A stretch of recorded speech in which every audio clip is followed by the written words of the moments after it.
Sudan is potentially the third largest producer of oil in Africa, people clamoring to enter that economy, particularly the oil sector.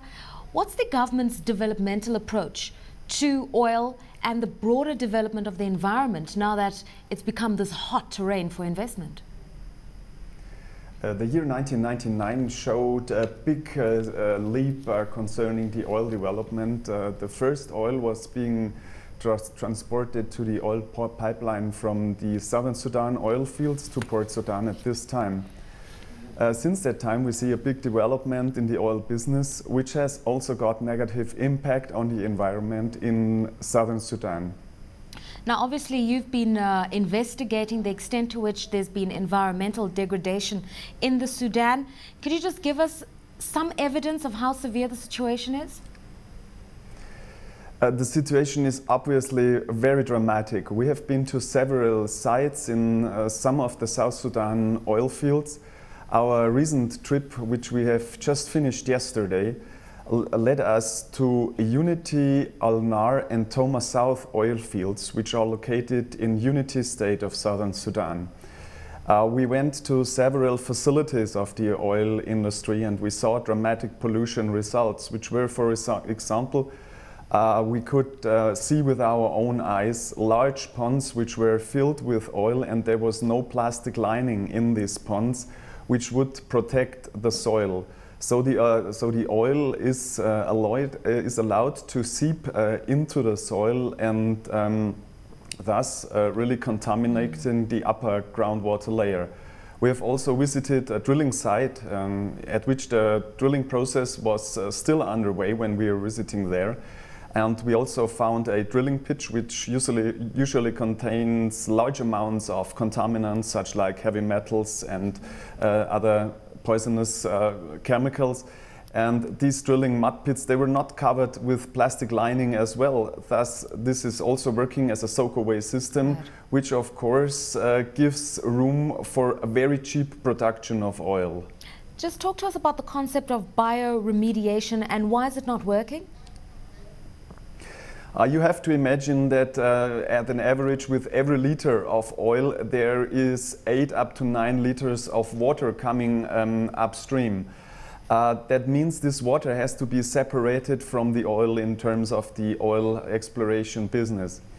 What do you do with this water? This water has to be reinjected deep into the earth to avoid contact with any drinking water layers.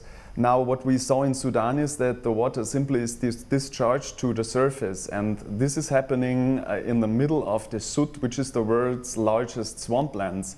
And this, of course, has a very negative effect to the SUDD itself, which is something like a cleaning lung for the River Nile on its way northwards. Now, on average, how many people in terms of communities that lie along this river basin are affected by this environmental degradation? And also, how are they affected, Klaus? This recent trip now took us to the oil fields in the northern region of the capital, Bentiu. This is the state capital of Unity State. In this area, we calculate that around 180,000 human beings are living. South of Bentiu, we have a calculation of roughly 350,000 persons living. So these people are all affected by the contamination. We have realized that some villages are more affected, some a little less, but still the effects are very grave. For example, we went to several locations where we found a very high salinity in the drinking water resources.